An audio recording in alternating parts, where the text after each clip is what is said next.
To us motorcycle fans, the Isle of Man, halfway between England and Ireland, is just about the most important place in the world.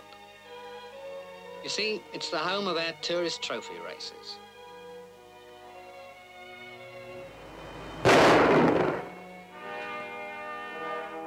Motorcycles for the Isle of Man, racing motorcycles, and riders, mechanics, spare parts, managers and workshops, all to keep them on the road.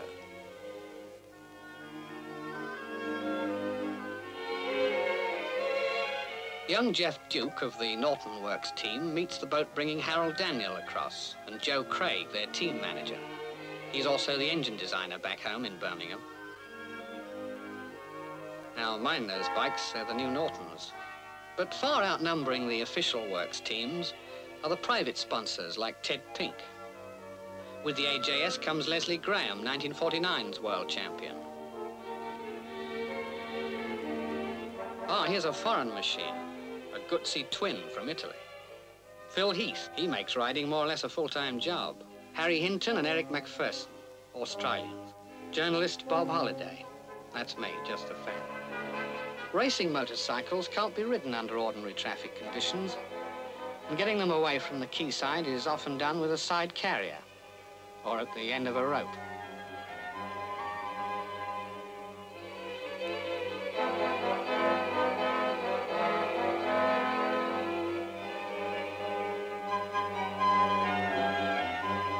The organisers of the races are the Autocycle Union. At their office, riders must sign on and collect their machine numbers for the first practice at 4:45 a.m.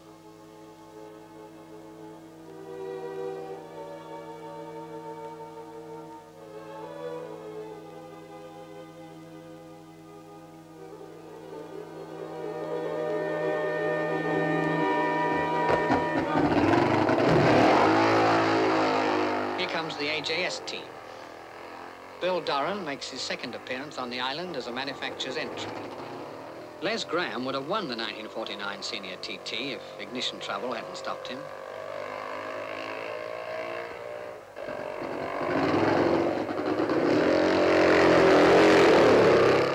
Do you know the quickest known method of warming oneself up? Choose a cold morning and then push a racing motorcycle that doesn't want to start.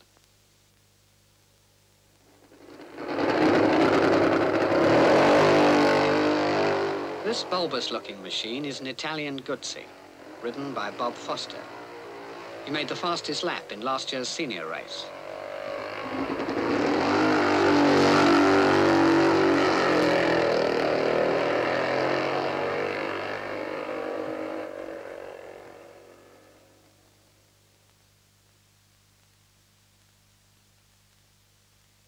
Now the timekeepers settle down with a cup of cocoa to wait for the first man round.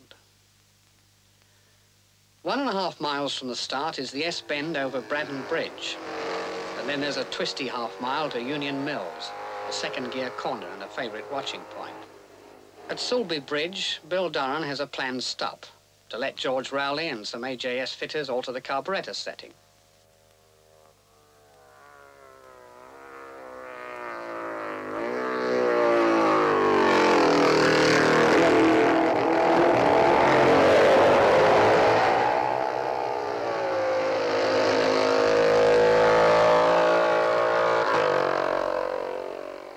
There's a double hairpin at Governor's Bridge, and then it's only a half-mile back to the timing box.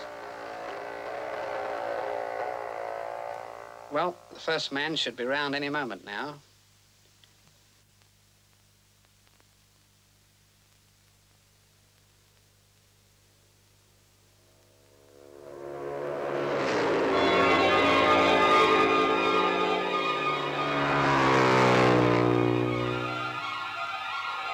On fine mornings, 3 laps can be got in before 6:15.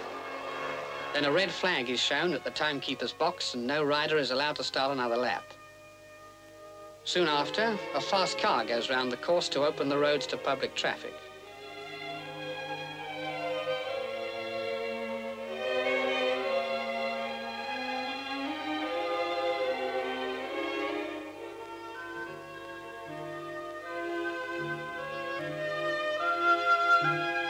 Now the post-mortem begins. How did the engine feel? Was the gearing about right? What was the course like after a year's absence? But it's in the cocoa tent that the discussion really starts.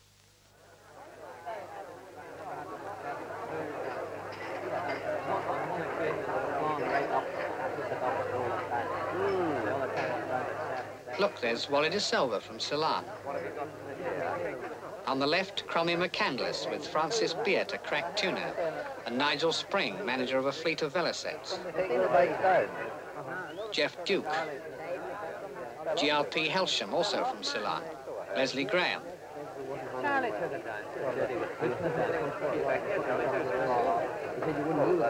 And now, home to breakfast.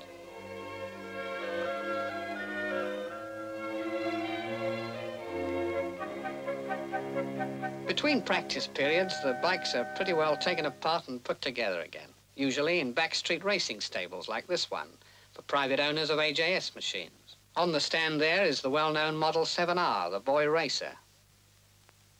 Nigel Spring has Velocets in both junior and senior races. One of Spring's riders is on the left there, Reg Armstrong from Dublin.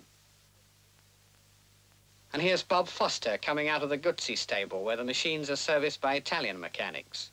Guzzis have always been a strong challenge to British leadership. Signor Carcano on the right there is the designer. There's a shortage of British machines for the lightweight class, so a few enthusiasts build their own, like this Beasley Special.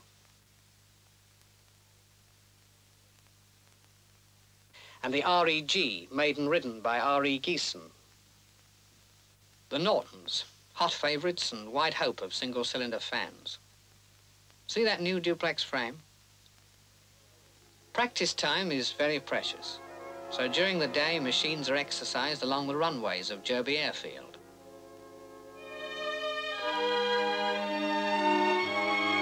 That's Frank Fry with his Velocet, and Ted Friend looking at Graham's senior mount, the twin-cylinder double-knocker AJS.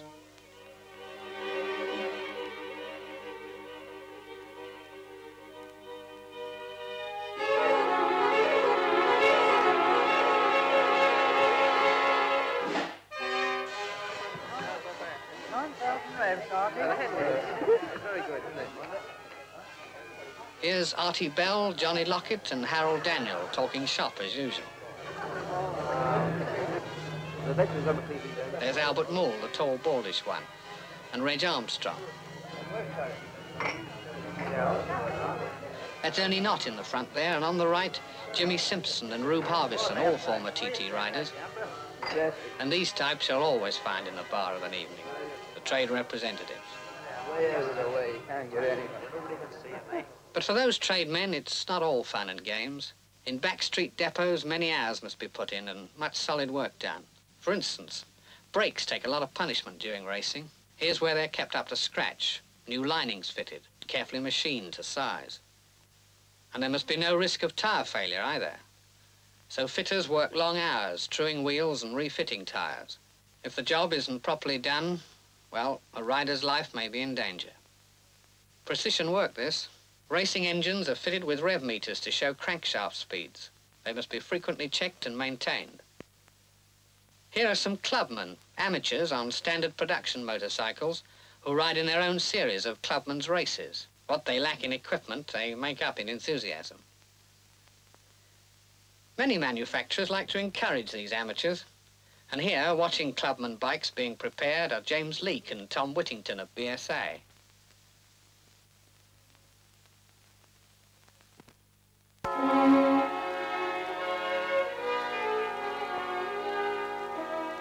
During the Saturday and Sunday before race week, the spectators arrive. Douglas becomes crammed with racing addicts, and the roads swarm with motorcycles. Enthusiasm is, well, pretty infectious. Hours before the race, crowds make their way to the best vantage points. Often the quickest, and sometimes the only way, is along the racing circuit. But first, let's have a look at the TT circuit. After a steep descent and a sharp right-hand bend, the road twists almost continuously to Glen Helen. At the top of Craig Willis Hill, there's a long straight. Then fast, gentle bends to Belaf Hump Bridge. A very fast straight for a mile or two, then twisty again to Ramsey and the start of the mountain climb. It's 7 miles uphill to the bungalow, and then a fast winding run with short full-bore stretches downhill to Governor's Bridge hairpins and the end of the lap. On Monday, the junior race for 350cc machines was held. On Wednesday, the clubmen's events. Now it's Friday, the senior TT, and the climax of a week of speed.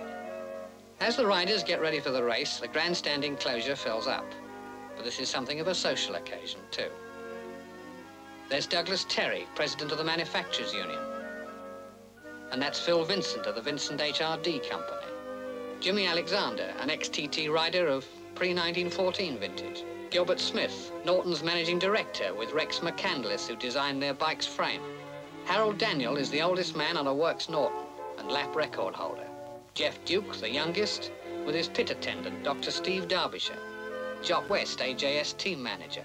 And since Doran broke his leg in practice, West's team consists of Les Graham, a likely winner, and Ted Friend, shaking hands with Johnny Lurani from Italy.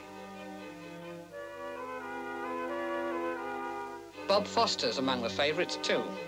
And Reg Armstrong, an Irishman at 22, should be up with the leaders. 30 minutes to go. 15 of them allowed for warming up engines. On a half-mile stretch of road between Governor's Bridge and the grandstand.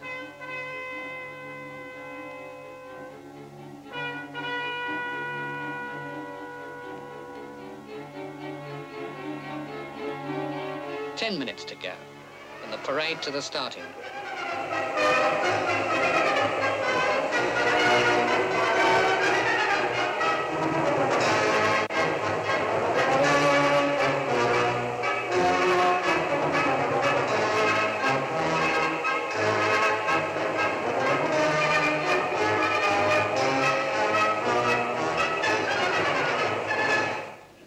It won't be long now.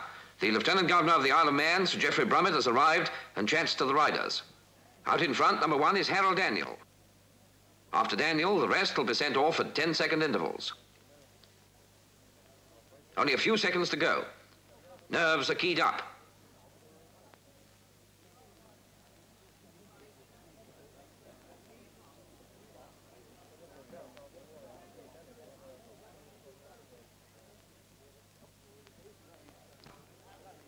There's the maroon and the flag's down. Will the engine start? Will it? Yes, he's off. 40-year-old Daniel, perhaps the wiliest man on the course today, has clear roads and 7 laps before him. Let's follow him round the first lap.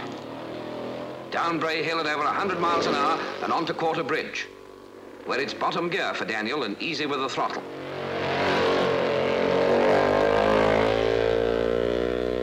One and a half miles from the start, and he's banking sharply over Braddon Bridge.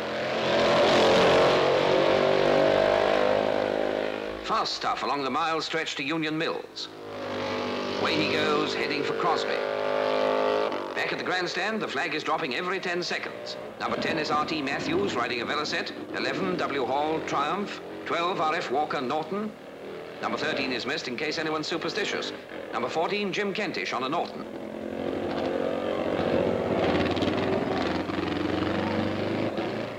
And here goes Ted Friend on the twin-cylinder AJS, nicknamed the Porcupine, from the spike finning on the cylinder head.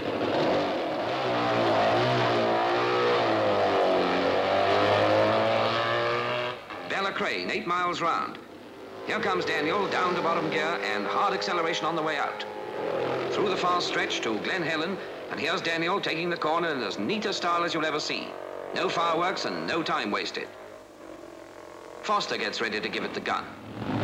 She's fired and the Goodsey's away. Foster's Goodsey may well be the fastest machine on the course today. Separated by only 20 seconds comes Artie Bell on the Works Norton. A scrap will develop between them if Bell can catch up the leeway. Daniel's still gobbling up the miles and sending up a spray of dust on the full throttle stretch to the 13th milestone.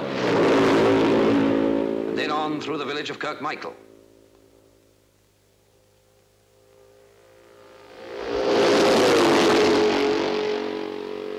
luck of the draw gives Geoffrey Duke number 57. He starts 80 seconds behind teammate Johnny Lockett and 160 seconds after Artie Bell. And the same interval, 160 seconds, ahead of the AJS star Leslie Graham on number 73. Back to Daniel. The Hump Bridge at Ballaugh, and now he's past the halfway mark and is at Sulby with about 17 more miles to go to the end of the lap. Past Ginger Hall, one of the most deceptive sections of the course. Rams is about sea level, and in the next 7 miles, Daniel will have climbed to 1,400 feet. Round Ramsey hairpin first, and now comes the section where the more skilled riders gain their biggest advantage. There are many high-speed bends calling for courage and precise judgment, and a few S-bends like this, the gooseneck.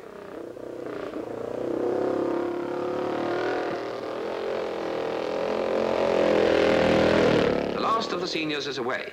And now comes the mass start of the lightweights, machines with 250 cubic centimetre engines, half the size, that is, of the seniors. There's going to be some close scrapping amongst those 25 babies. But we leave the lightweights to their race and get back to Daniel.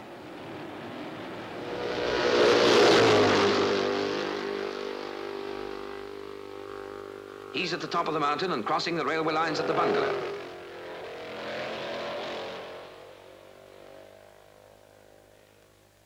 Now for the downhill run, Keppel Gate. Kate's Cottage and making 120 miles an hour down to the right-hand sweep at Craignabar. Through Brandish, Hilbury and Signpost Corner, and here he is at Governor's Bridge.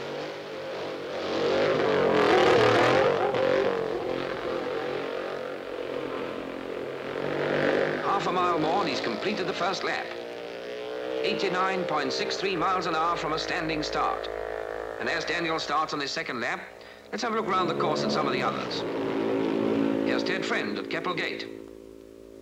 Artie Bell, number 41, is at the bungalow and has already passed Bob Foster, 39.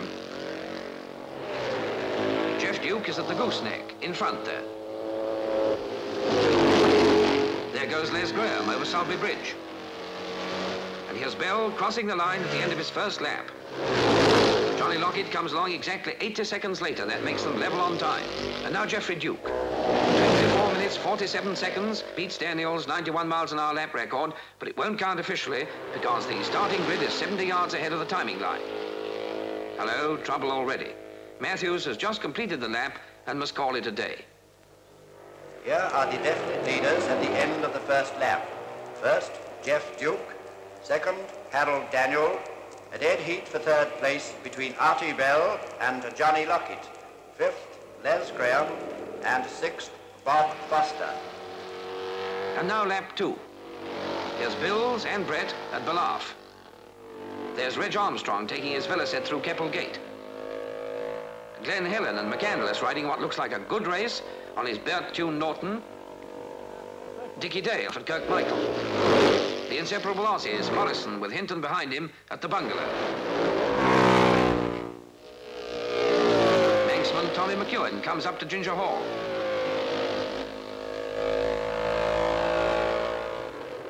Bills again, but now he's reached Ramsey. Governor's Bridge is a good watching point, and here's Albert Moole.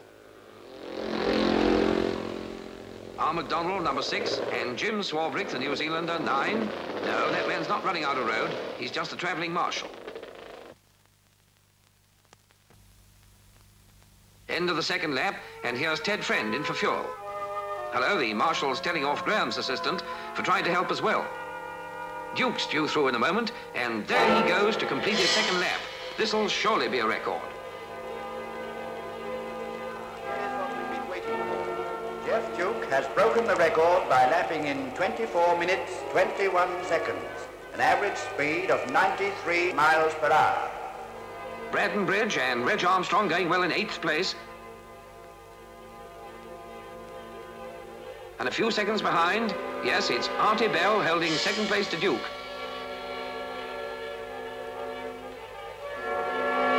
And here comes Duke himself, cutting down the starting interval conceded to Bell. Glen Helen, Foster 39, is chased by Lockett 49. But Foster seems to be having trouble, and Lockett should pass him soon. Nortons have a signalling post near Ramsey Hairpin, and the end of this lap should be the Norton replenishment stop. And here comes Johnny Lockett. That's odd, wasn't it? Yes? No? That's darn queer. Ah, there he goes. And by Craignabar, he's past Foster, and that's the end of that scrap.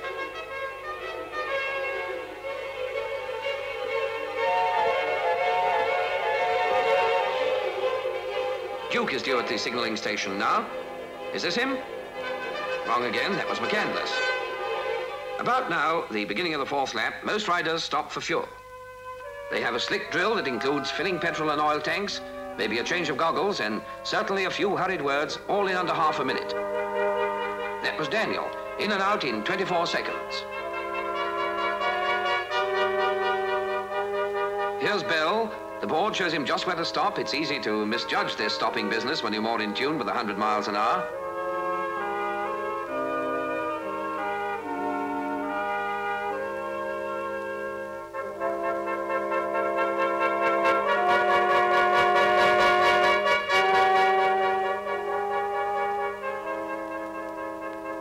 And here's young Reg Armstrong, still holding 8th place on a Velocet.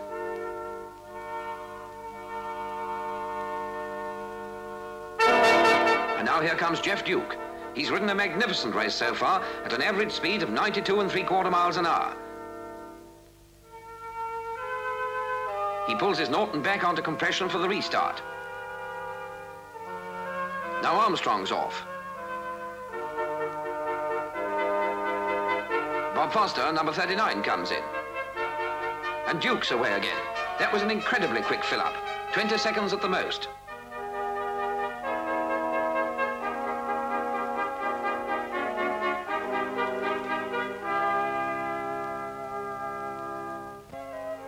Here's Graham. Hello, he's doing more than the routine fill-up. He's bending down, attending to something up front. Looks like the brake. Not many retirements so far, but number 8, Jack Fletcher, is turning into the gate. Hard luck, Jack. It's always a sorry business to have to give up.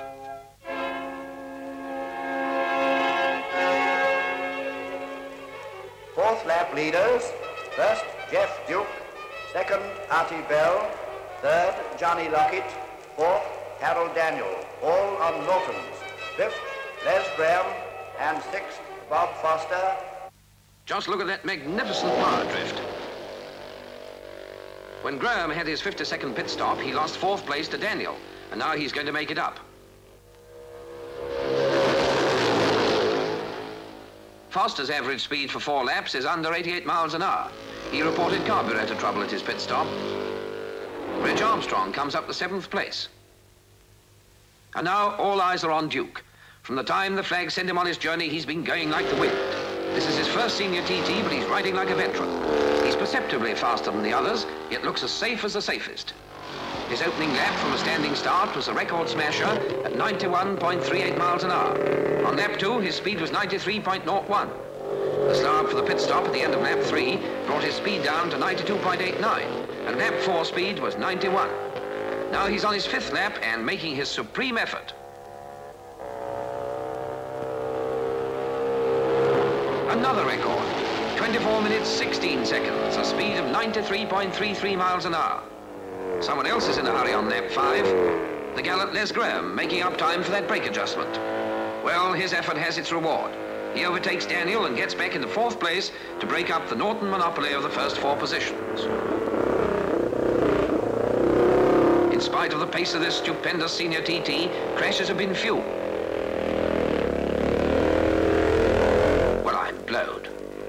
While Walker sorts himself out, Artie Bell rockets down from Kate's cottage on his 6th lap. He rounds the Craig and speeds off to Brandish. Walker's got going again, but necks are craned up the road. The meteoric Duke is due in a few seconds. Yes, here he comes. On the road, he's only about half a minute astern of Bell, but on corrected time, he's over 2 minutes ahead.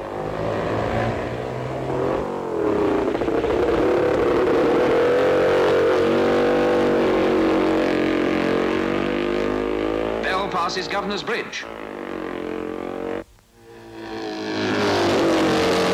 And by the time he's reached the stands, Duke is at Governor's. Hard luck, Bob Foster. He's miles behind now, can only get along by holding the carburetor. He retires at the pits. This lets Reg Armstrong up into 6th place.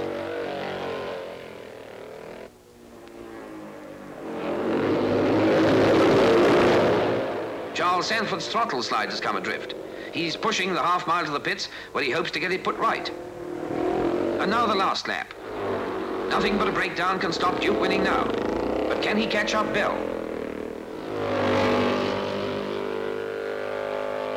Bell comes through Crane only 20 seconds before Duke. It's down to 10 seconds at Balarf. And by Ginger Hall, Duke's only 7 seconds behind.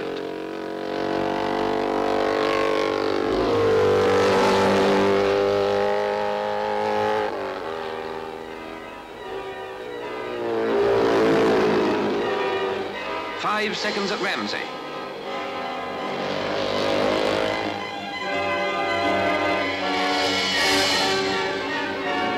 Here's Bell on the mountain, and Duke must now be almost on his tail. And there he is. Only 3 seconds in it and 7 miles to go.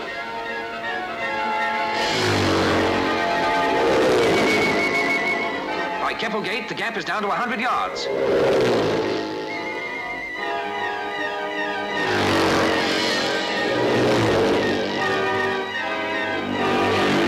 And he's done it.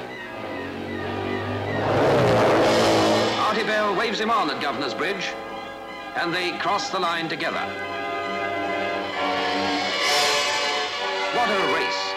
Geoffrey Duke wins the fastest ever senior TT at an average speed of 92.27 miles an hour, with 2 minutes 40 seconds to spare from Artie Bell in 2nd place.